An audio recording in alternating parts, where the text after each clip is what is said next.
First of all, thanks as always to the people that watch, comment, subscribe, and make requests for future videos. I really do appreciate it. Some of you may have noticed that I don't post as regularly, but that is not because I am giving up. I am trying to focus on better quality content, so that means sometimes I gather more ideas or wait for direct requests such as this one that we're about to go into. With that being said, please like, comment, share, and subscribe. It really motivates me to continue making videos for you guys, as well as to explore ideas for better quality content and videos for the future. With that being said, let's start by saying Sakura season is finally here. For those that might be a little bit confused, Sakura are cherry blossoms. I actually went out to the park today to film the trees in their early stages of bloom, and I can tell that these parks are already going to be completely full when the true blooms open, because they already have food stalls set up for what looks like going to be a Sakura festival. So look out for those videos in the future. I know I am. Today's topic was requested by my sister-in-law. Her request is also motivating me to actually start doing the other type of content I've been putting off for a while now, and that is what it's like cooking in my small kitchen where I only have one burner to work with. So look out for that in future videos where I show you what I cook at home and how I do it with limited space and burners. But back to the topic at hand. And that is, what do I eat in Japan and how do I go about accomplishing that? I've also expanded on this topic a bit to give suggestions as to how you can go about enjoying Japanese food as a tourist without disturbing the locals too much. Now, as I told my sister-in-law, I cook 90% or more of the food I eat. I eat out maybe once every other week, maybe at most 3 times a month.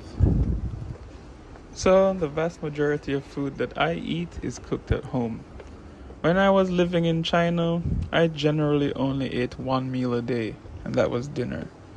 I would go through phases of just ordering food for delivery or cooking at home in China, since food delivery and cooking were basically the same price when all things were considered. Since moving to Japan, that has increased to 2 meals a day, lunch and dinner, but that is largely because since I cook dinner every night, I just cook 2 meals at the same time and take the second to work for lunch the next day. Now, anyone that knows me personally knows that I do not eat seafood at all. If it swims, I don't eat it, but not because I don't want to. I've tried seafood every single year since I was a child, and I simply do not enjoy it. Recently, my attempts to eat seafood have been going better, so hopefully in the future I will be able to enjoy seafood and my cooking repertoire will expand. But currently, all of the dishes I cook consists of chicken, pork, or beef, plus a side that suits the protein that I am cooking. Generally, I am a creature of habit, so my recipes have been the same since forever, but recently I have added new recipes to my rotation, including some Japanese ones. My recipes consist of soup, fried rice, stir fry, curry, pasta, tacos, fajitas, jerk chicken, burgers, buffalo or barbecue wings, chicken and oyster sauce, fried chicken, and steak. Sides are usually roasted potato or white rice. I am also very particular about vegetables, so generally I just say forget that and don't eat them. But when I do, it's always raw carrots and raw broccoli. Recently I have added recipes like tonkatsu, teriyaki, karage, dumplings, and sweet and sour to my menu. I think by now it's pretty clear that I am a very picky eater. So how I cook for myself and how I cook for other people are entirely different processes. But let's just summarize by saying that I would never serve other people the food that I serve myself for two major reasons. When I cook for myself, I oversalt my food to the point that I am certain the average person would think, what is wrong with this guy? Is he okay? I also prefer crunchy and crispy textures, which might be a huge reason for my dislike of seafood. This means that I will borderline burn the outside of my protein to make it crispy on the outside but still softer inside. As you can imagine, this sometimes results in the food being drier than even I want to eat it. Anyways, you can see exactly the kind of madness I am currently describing in future videos. This brings us to the Japanese food I actually eat when I do eat out, as well as tips for how you can also enjoy Japanese food as a tourist without disturbing the locals. And by disturbing the locals, let me give you the context for that first. First and foremost, time is an extremely precious commodity in Japan. People really value their time and try their best to respect the time of others, which is why for you chronically late people out there, you are going to struggle maintaining relationships in Japan if you choose to chronically be late while in Japan. Even being late once can often result in Japanese people not inviting you anywhere ever again. This also means that taking your time eating or lounging around after eating is generally frowned upon. Space is at a premium in Japan basically everywhere. So taking it up while people are actively waiting is not going to make people happy, whether it's other customers or the staff at the establishment. It's pretty common for most other people to take their time while eating and really savor and enjoy the meal, and then to mill around after, enjoying each other's company at the table. But this is not really the case in Japan for most situations. So try to keep that in mind. There are obviously exceptions to this generalization, but if you're out in Japan, try to be mindful of whether or not you are keeping other people waiting or inconveniencing the staff. Now, with what I just described in mind, this brings us to ordering food.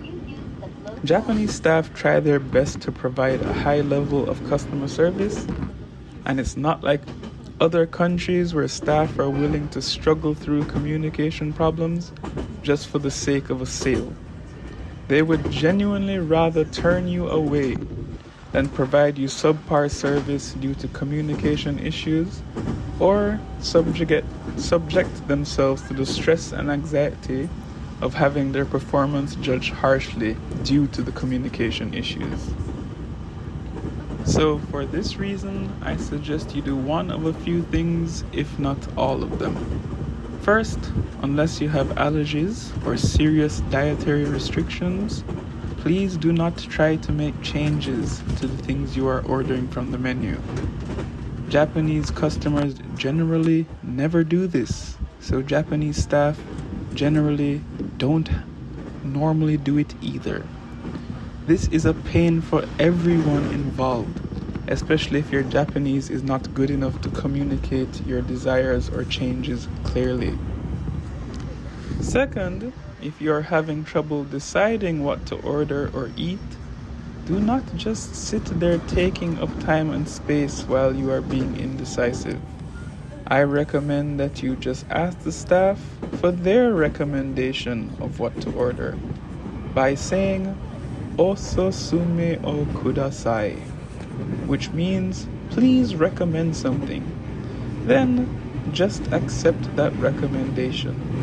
They are generally going to point you towards their best seller, which is what keeps them in business, which means it's going to be good.